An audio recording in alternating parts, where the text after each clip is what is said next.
کہ آپ کیف الورا آپ نور الہدا، آپ کیف الورا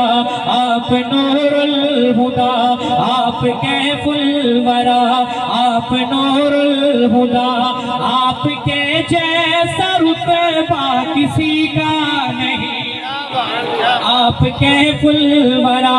آپ نور الہدا، آپ کے جیسا رتبہ کسی کا نہیں، آپ عالی نسب آپ محبوب رب، آپ عالی نسب آپ محبوب رب،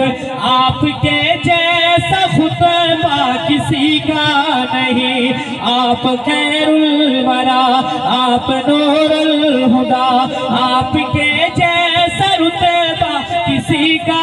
نہیں۔ اور دو شعر دو واقعے، پہلا شعر پہلا واقعہ مصلحت پر کہ قدرت کا تالا بھی ہے، غار کے منہ پہ مکڑی کا جالا بھی ہے، مصلحت پر کہ قدرت کا تالا بھی ہے، غار کے منہ پہ مکڑی کا جالا بھی ہے، ساتھ سیٹی کہ اللہ حوالہ بھی ہے، ساتھ سیٹی کہ اللہ حوالہ بھی ہے، دل میں عشق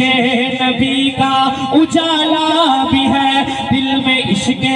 نبی کا اجالا بھی ہے۔ جب میرا شعر مکمل ہو پھر آخر تک یہاں سے لے کر آخر تک دونوں ہاتھ بلند کریں گے اور حضرت ابوبکر صدیق کی عظمت کو سلام پیش کریں گے۔ سنیے گا کہ غار کے منہ پہ مکڑی کا جالا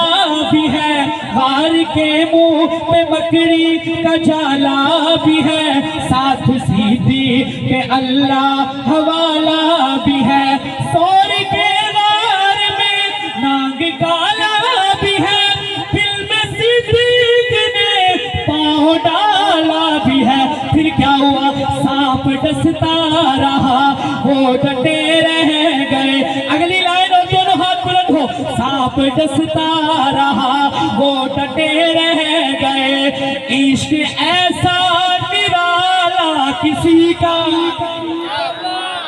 ایک دفعہ ذرا دونوں ہاتھ اٹھائے اور حضرت ابوبکر صدیق کی محبت میں کہیں سبحان اللہ۔ عشق ایسا نرالا کسی کا نہیں، آپ خیر الورا آپ نور الہدا، آپ کے جیسا رتبہ کسی کا نہیں، آپ عالی نسب آپ محبوب رب، آپ کے جیسا خطبہ کسی کا نہیں۔ اور خانپور کے سنی قلعے کی گٹھڑی وہ بڑھیا پریشان تھی، لے کے گٹھڑی وہ بڑھیا پریشان تھی، جس نے پہنچا دیا اس سے انجان تھی، بولی بیٹا مجھے نام اپنا بتا، اور دے کر بھی جانا تو اپنا بتا، بول سن جس سے ڈر کر کے بھاگی ہے تو،